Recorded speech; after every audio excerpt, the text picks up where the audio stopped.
On our 5th wedding anniversary, I ordered a cake from a trendy bakery to celebrate with my husband. But then, I saw a crowd queuing outside, and among them were a man and woman locked in a passionate embrace. Unfortunately, the man was none other than my husband, Jason. I took out my phone and called him. He reluctantly pulled away from her lips to answer, sounding irritated as he asked what I wanted. Saying he was busy, calmly, I said, "Just one small thing. Could you ask your little lover what shade of lipstick she's wearing?"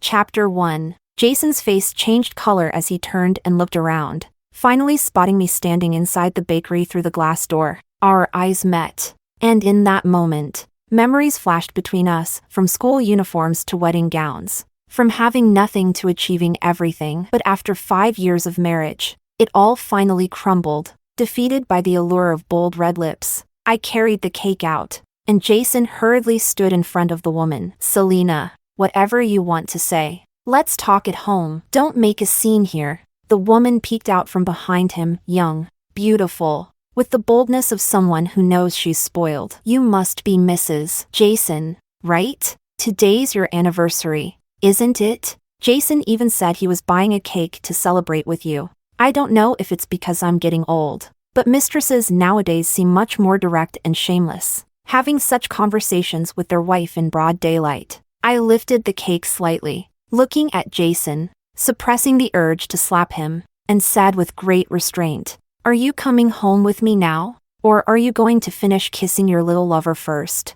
Jason's face darkened. "Selena, it's just a misunderstanding. Why are you being so aggressive?" "Fine.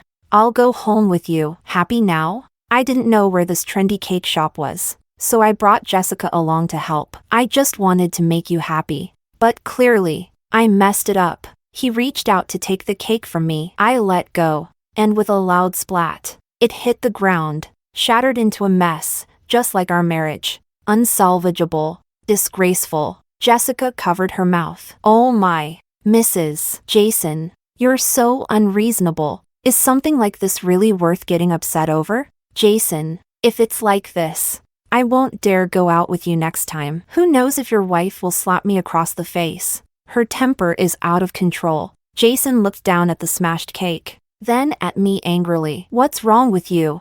Do you have to make a scene? Can't you control your spoiled temper even in public?" Smack! I slapped him across the face and then looked at Jessica. "Don't worry, little girl. My hand won't land on your face, because I only slapped my husband. You're just a toy, not worth my effort." Jessica stomped her foot in fury. "What did you just say?"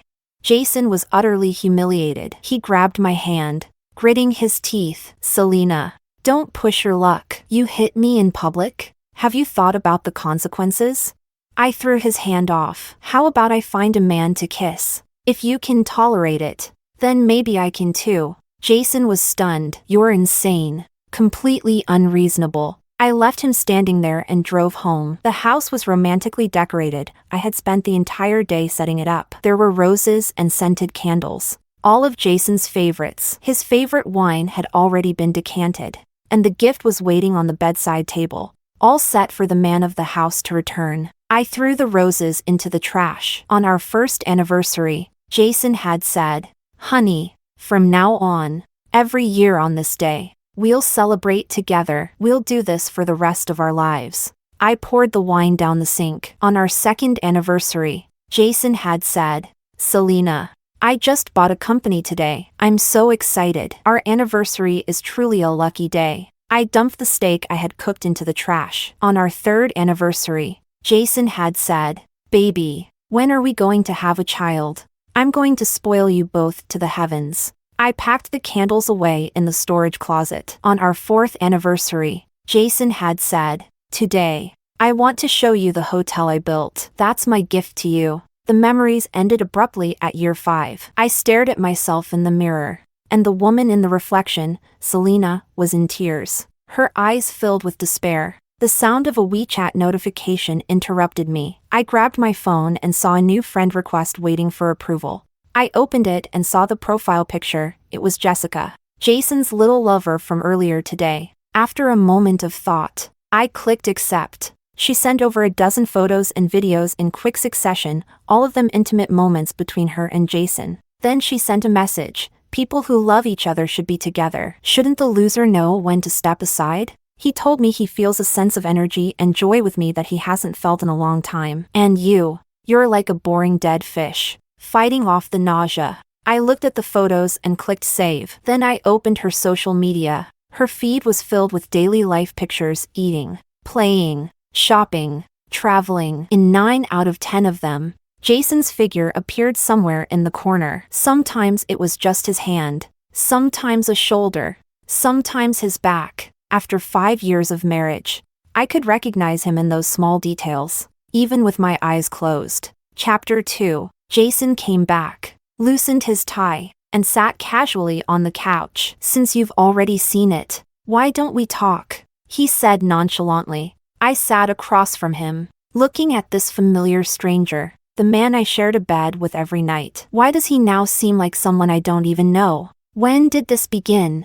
I thought about it, then asked him. Jason sighed softly. Does it really matter when it started? What matters is that she's young, beautiful, and full of energy. Selena, I'm 30 years old. I'm tired. When I come home, and you start talking about household chores, I get even more exhausted. I want to come home to rest and be happy, not to hear you nag. But Jessica is different. She's like a reckless child who barged into my life, turning everything upside down. And I like it. I haven't felt this kind of freshness and vitality in a long time. He smiled as he spoke, clearly enjoying the thought. His smile pierced my heart. He used to smile like that when he talked about me, his love for me shining in his eyes. And now, that same expression is reserved for another woman. You don't understand, he continued. She reminds me so much of you when you first started college, full of life, the center of attention, with everyone wanting to be around you. I interrupted him, frowning, clicking my tongue. So, the lively Selena became boring at 30, and you found yourself a girl in her early 20s. When she loses her energy, are you planning to replace her too? Jason, is this how marriage vows change? Because things aren't exciting anymore. Because life has become dull. Do you think cheating is justified? Tears fell from my eyes. I couldn't tell if they were from sadness or anger. After we got married, we started a company together, worked hard together, until one day, I drank so much to secure the company's biggest deal that I ended up with a stomach ulcer. Jason cried like a child by my hospital bed, swearing he would make sure I'd live the happiest life. After I was discharged from the hospital, he no longer let me go to the company. He insisted I stay home to recover and slowly regain my health. No matter how busy he was, he would rush home to cook me dinner. Every morning, he would prepare a pot of millet porridge to help my stomach heal. Even my friends said I was so lucky to have such a great husband. What other man does that for his wife? They'd say. I was filled with happiness, thinking that once I recovered, I would give Jason a child, and our family would be perfect. Jason, still cold and emotionless, said, I didn't want you to find out. I didn't want you to overthink things. But now look, now that you know, you're making a scene for everyone to see. Selena, take a look around. Men with my kind of wealth. Who doesn't have a bit of fun outside? Divorces are happening left and right. Only I haven't abandoned my wife. I've never wronged you. I give you enough money. Let you use the cards freely. And you don't even have to work. You just need to stay beautiful. Do you know how many people envy your position? And yet, you're still not satisfied. My hands and feet turned cold. I never thought I would hear such shameless words from Jason's mouth. I stared at him intensely. Jason, what did you promise my parents before we got married?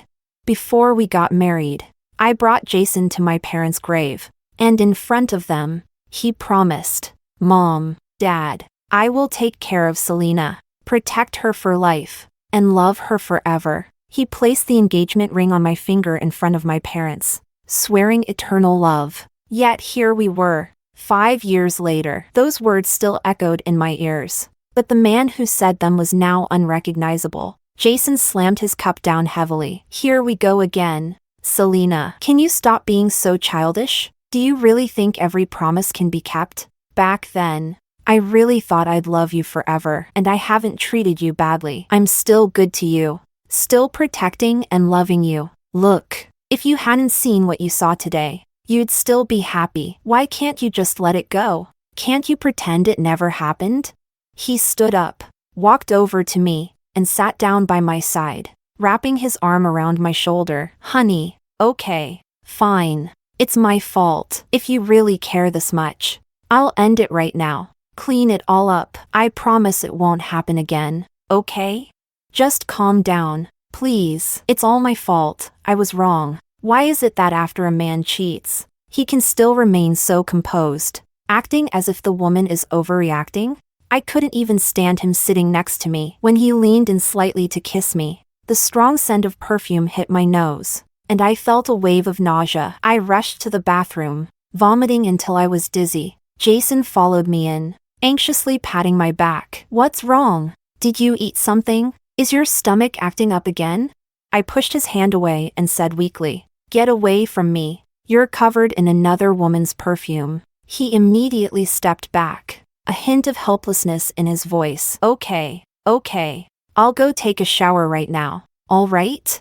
I lay in bed, and as soon as he was clean and free of the smell, Jason lay down beside me. I tried to move away, but his hand gently covered my stomach, warming it like he always did whenever my stomach hurt. It was as if we had gone back to the past, as if nothing had happened today. Hasn't your stomach gotten better? Why is it acting up again? Jason asked softly from behind me. Maybe we should go to the hospital tomorrow. I was silent for a moment before I finally spoke. No, it's not necessary. I know my stomach. Of course I knew. I wasn't vomiting because my stomach was acting up. I was pregnant, 2 months. The pregnancy report and ultrasound scan were in the small gift box on the bedside table, intended to be my 5th anniversary gift to him. But now, it seemed there was no point in giving it. Chapter 3. Jason, lying beside me, thought he had successfully comforted me and soon fell asleep.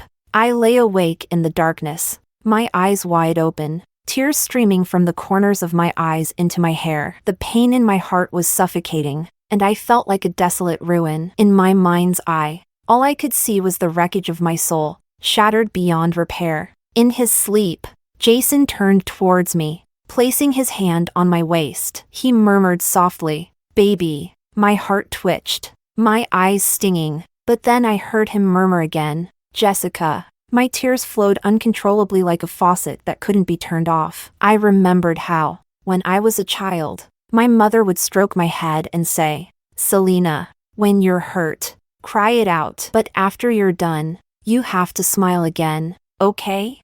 In my heart, I whispered, "Mom, I'll cry just this once. After this, I'll start over."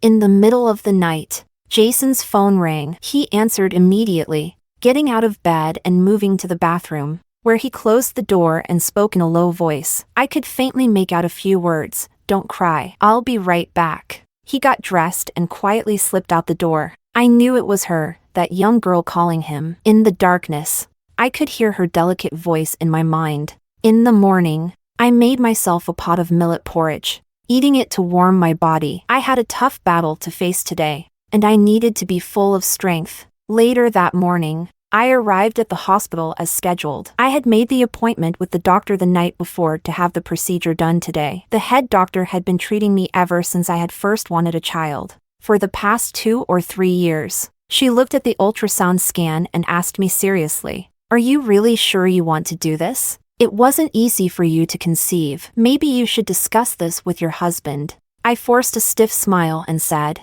"There's no need to discuss it. When it comes to this child, I'll make the decision on my own." The doctor looked at me, sighed, and called the nurse in to take me for preparation. The operating table was cold, and my teeth chattered. The doctor asked me again, "This is your last chance. Are you absolutely sure?" With tears streaming down my face, I closed my eyes and nodded. "I'm sure. It was really just a small procedure. But what I lost was a tiny life, something I had longed for so long. But it came at the wrong time." I got off the operating table by myself, biting my lip, cold sweat pouring down as I sat on the hospital bench to rest. A nurse brought me a cup of hot water and asked with concern, "Do you need me to call someone to pick you up? You don't look well." I shook my head. "No, I didn't need anyone. I no longer had any family. I wrapped my coat tightly around me and was just about to walk out of the obstetrics and gynecology department when a couple approached from the opposite direction. The woman leaned into the man, pouting. I was in so much pain last night, I was terrified. All this suffering. Who am I doing it for? If not for you? Jason gently comforted her. All right, my dear. You've had it tough. Once my son is born, I'll give him a spanking to make it up to you. Jessica pouted playfully. You try spanking my son. I dare you. They were laughing and joking as they walked in, and when they saw me blocking their path, Jason immediately let go of Jessica. Selena, what are you doing here? I stood there, pale, without saying a word. Jason explained. Jessica wasn't feeling well. She's just a young girl, and she doesn't have any family here. I was just bringing her to the hospital. That's all, nothing else. Jessica sneered. Selena, you're so petty. Following your husband around like this. I can't stand women like you. Your husband doesn't love you anymore. So what's the point of clinging to him every day? Jason quickly stopped her. Jessica. The young girl grew upset, rubbing her stomach. You're yelling at me? Keep it up, and I'll take your son and leave you.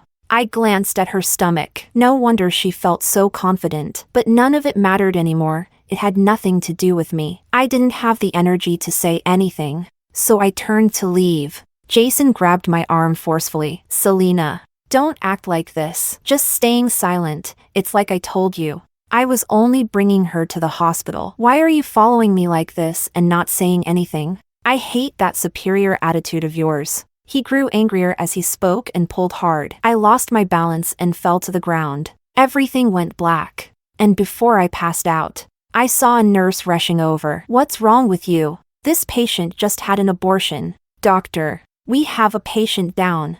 Amidst the chaos, I finally lost consciousness. Chapter 4. When I woke up, Jason was beside me, holding my hand tightly. Honey, he said. My heart felt suffocated, and I turned my head away, not wanting to see him. His eyes were red. You were carrying our child. Why didn't you tell me? Why did you make the decision to get rid of it on your own? I'm the father. I have the right to make this decision with you. How could you decide by yourself? You're so selfish. Selena. I stared at him, my eyes filled with disappointment and disgust. Have the baby? In a broken family? I didn't want to tell a child that his father cheated, that he had another woman and another child out there. Jason was at a loss for words. I spoke coldly. Jason, let's get a divorce. The child is gone, and we don't have anything left that's hard to divide. Your little lover is pregnant, isn't she? It's perfect. You love children. Divorce me. Marry her, and you'll have the perfect life, a young wife and a child to complete it. Jason shook his head, gripping my hand tightly, looking at me. Selena, you know you're the one I truly love. The rest was just a fling. I'm not divorcing you. I pulled my hand away. Jason, let's end things on good terms. I don't want to make this breakup ugly. You don't want a divorce because you're worried about the company and the stock prices. I want a divorce because, Jason, you make me sick. I'll have a lawyer draft the divorce papers. We built the company together, so we'll split the assets evenly. You just need to sign. Jason shook his head, his voice hoarse. Selena, please, be a little softer with me. We've been in love for so many years. You can't just sentence me to death because I made one mistake. I'm sorry. Give me another chance. I won't agree to a divorce. We're meant to be together. I closed my eyes and ignored him. Was it really just one mistake that all men in the world make?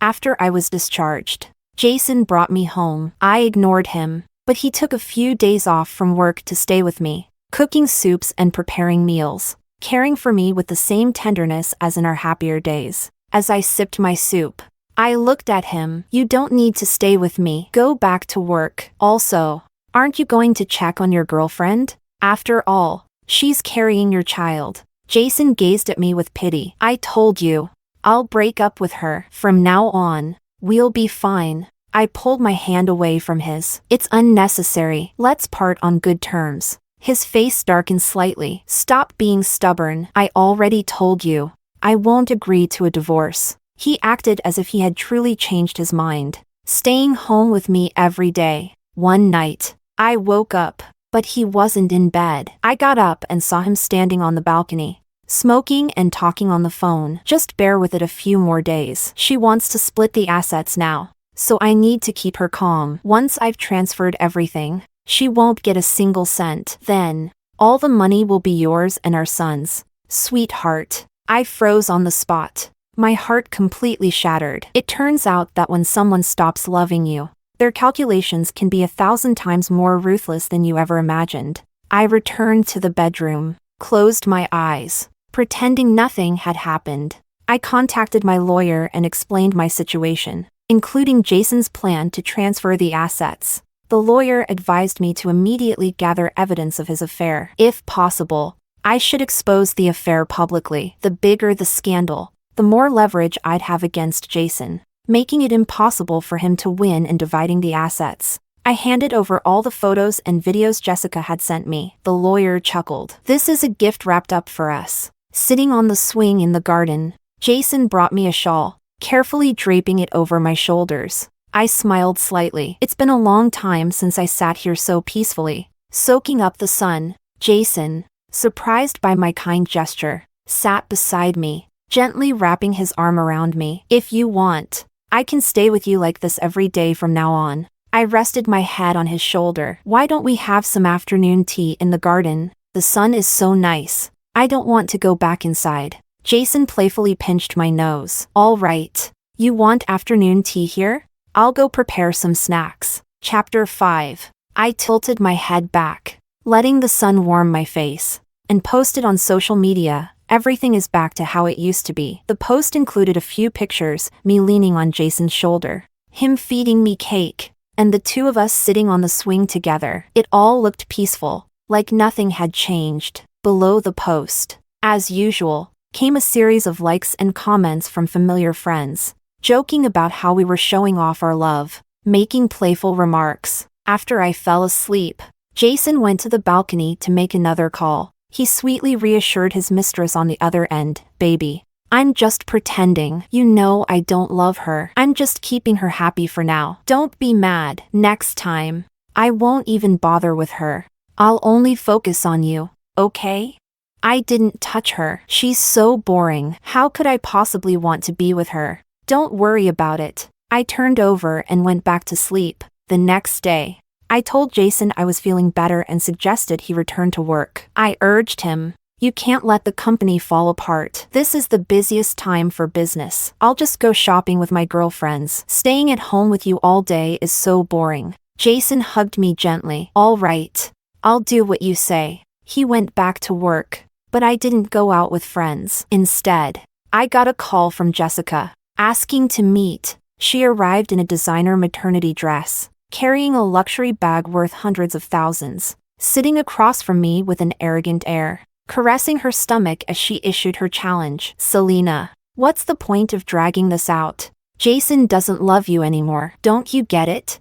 I calmly sipped my tea, barely paying her any attention. Doesn't matter. I'm still his wife, and I enjoy everything he has. I shot her a disdainful glance. You, on the other hand, should be careful. Everything you're spending comes from Jason, which means it's really my money. You'd better be polite to your sugar daddy, or if he gets angry, that pumpkin carriage you're riding will turn back into a pumpkin, and you'll become Cinderella again. Her face turned bright red with anger. You're such a pathetic woman. You know your husband doesn't love you, yet you still cling to him. How shameless. I covered my mouth, gasping loudly. Oh my. Can mistresses insult people like this now? How is it that me not getting a divorce makes me shameless? You're the one who came between a married couple. Didn't your parents teach you not to take what isn't yours? Otherwise, it's stealing. You, a mistress without morals or shame. How dare you stand in front of me and shout? And another thing, you'd better watch your tone. As long as I don't get a divorce, the child in your belly is nothing but a bastard. A love child. Got it? You tramp. After saying that, I threw a cup of iced lemon tea in her face, and her scream drew everyone's attention. I stood up and looked at her. You're spending so much of my husband's money. Don't forget to pay for this afternoon tea. People nearby started whispering, wow, It's the first time I've seen a mistress so arrogant. I can't stand these home-wrecking mistresses. No shame at all. And she even dares to come and negotiate with the wife? What a disgrace. If I were her parents, I'd strangle her. Didn't you hear? She's pregnant. Trying to force the wife out. Absolutely shameless. Back in the day, someone like her would have been thrown into a pig cage. That evening, Jason came home furious. The moment he saw me, he stormed over. What did you say to Jessica today? I looked up at him, noticing the sweat on his forehead. I smiled. Why so anxious? Didn't you say you were going to break up with her? He was at a loss for words, and I lowered my gaze, continuing. I didn't go looking for her. She came to me. Jason, if I'm not provoking her, you'd better make sure she doesn't provoke me. Jason sighed and slumped onto the couch, looking exhausted. Selena, she's pregnant. It's not something I can just end immediately. You have to give me time. And I thought we'd come to an understanding. Haven't you already forgiven me? Before he could finish, Jessica called, crying and shouting on the phone, saying that her parents had found out about the affair and were demanding she break up with Jason. She sobbed hysterically. Are you trying to kill me and our baby? Jason hung up, then turned to me, frowning. Now Jessica's parents know. Are you happy? Our argument at the cafe had been recorded and posted online. Jessica was being torn apart as the most arrogant mistress. Married women, especially, hate mistresses like her. The video quickly went viral, and Jessica's parents, humiliated and pointed at everywhere they went, finally learned that their daughter had become a mistress. Furious, they threatened to come and take her back home. Chapter 6. There aren't that many concerned citizens out there. I had arranged for someone to record the video and upload it online. Jason now had two choices: either watch Jessica leave with his child, or divorce me, marry Jessica, and keep the child. And he had to make that decision before Jessica's parents arrived. Jessica cried hysterically, and I heard she was threatening to jump off the roof. Jason gave in. All right, I'll sign the divorce papers right away. Just come down. Don't hurt the baby. The divorce agreement had long been prepared. Jason stared at it silently for a while before finally saying, our company's assets aren't worth this much. I turned and pulled out a stack of documents, including proof of the assets he had transferred. I tossed them onto the coffee table. Jason, I didn't expect you to be so ruthless. You cheat. And on top of that, you wanted me to leave with nothing. Did you really think that because I stayed home for a few years, I'm some idiot you can bully like this? Thankfully, although I didn't go to the company often, many of the old employees still respected me and hoped I would return. When I asked for help, they secretly provided me with documents that made it easy for my lawyer and me to find proof of the asset transfers. I've changed my mind. You cheated, and you're the one at fault. I'm not asking for an equal split anymore. I want 70/30ths. Jason's face flushed with anger. You're dreaming. I pulled out printed photos of him and Jessica and showed him a video on my phone. And then there's the baby in Jessica's belly. Think carefully before you speak. Jason, if this goes to court, I won't just file for divorce. You could be charged with bigamy. He gritted his teeth, his eyes bloodshot. Selena, do we really have to go this far? I picked up the pen and swiftly signed my name before tossing the papers at him. When you cheated, didn't you think about this outcome? I added one more thing. And do you want your child to be born without a father, just like you? That was the final straw. Jason had been raised by his mother alone, never knowing who his father was. In their small town, rumors had swirled, and people called him a bastard. I knew he would never let his own child go through the same. Jason finally signed the divorce papers. A month later, we finalized the divorce at the registry office. Jessica was waiting for him at the entrance. Young, beautiful, wearing a maternity dress. She walked up and linked arms with Jason. Mrs. Jason, oh no. Miss Selena, would you like a ride? I smiled faintly. No need.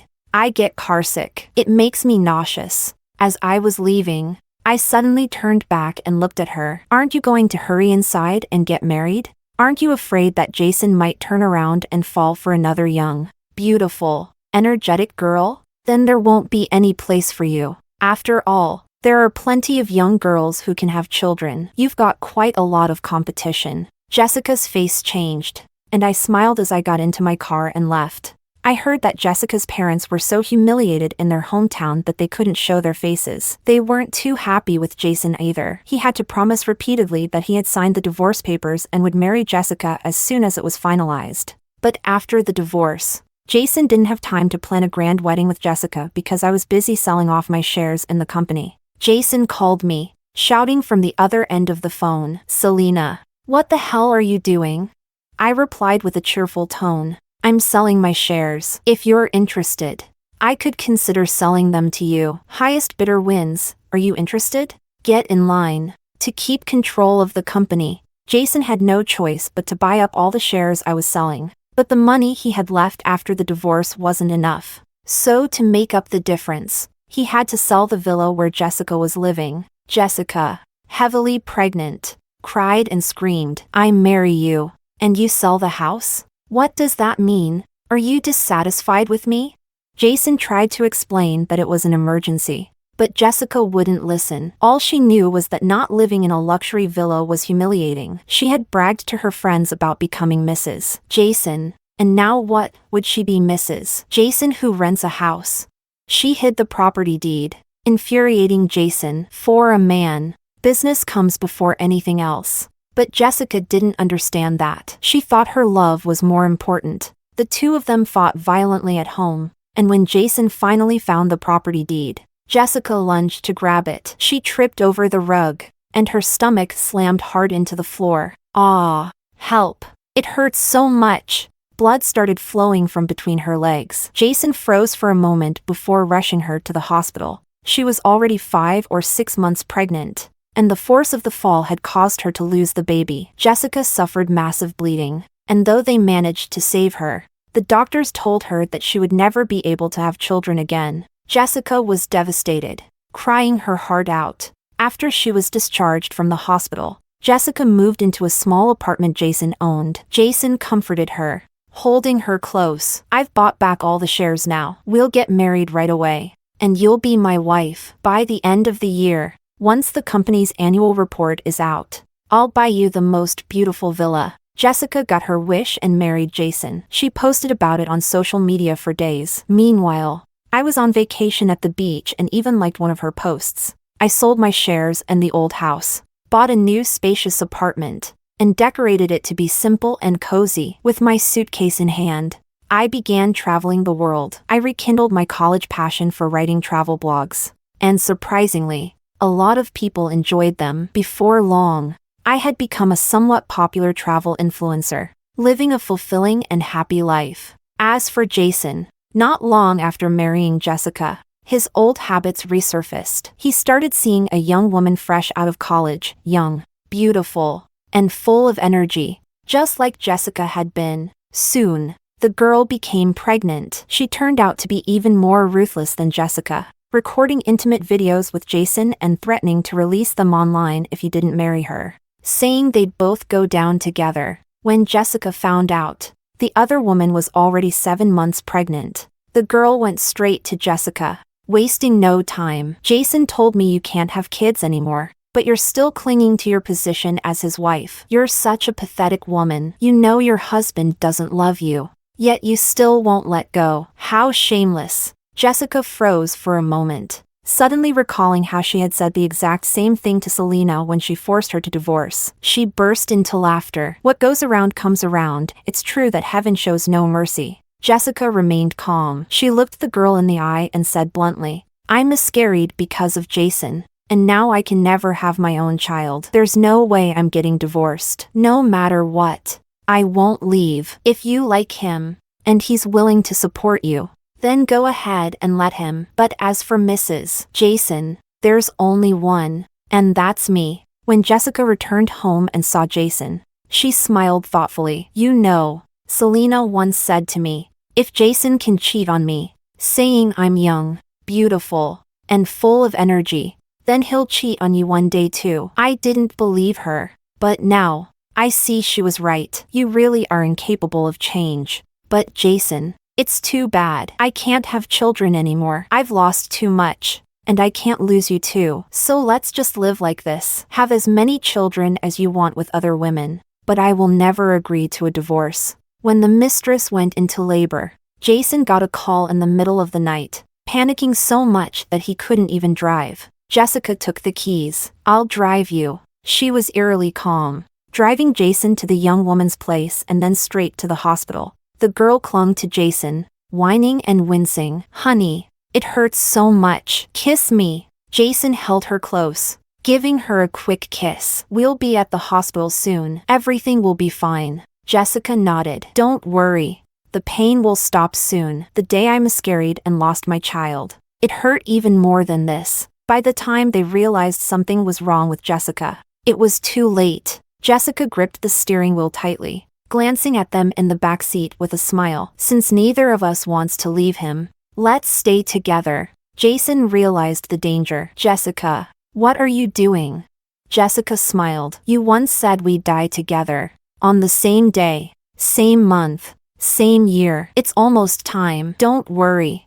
I've heard drowning in the ocean doesn't hurt, especially for a mother and her unborn child." Jason shook his head in terror. "No, don't." He tried to grab the steering wheel, but it was too late. Jessica slammed her foot on the gas, speeding toward the guardrail along the seaside road, crashing into the ocean below. When I saw the news, I was on vacation in Bali Island. I scrolled past it like it was nothing more than a weather report. Indifferent. The next piece of news would be more exciting, more interesting. No one cares about what happened yesterday.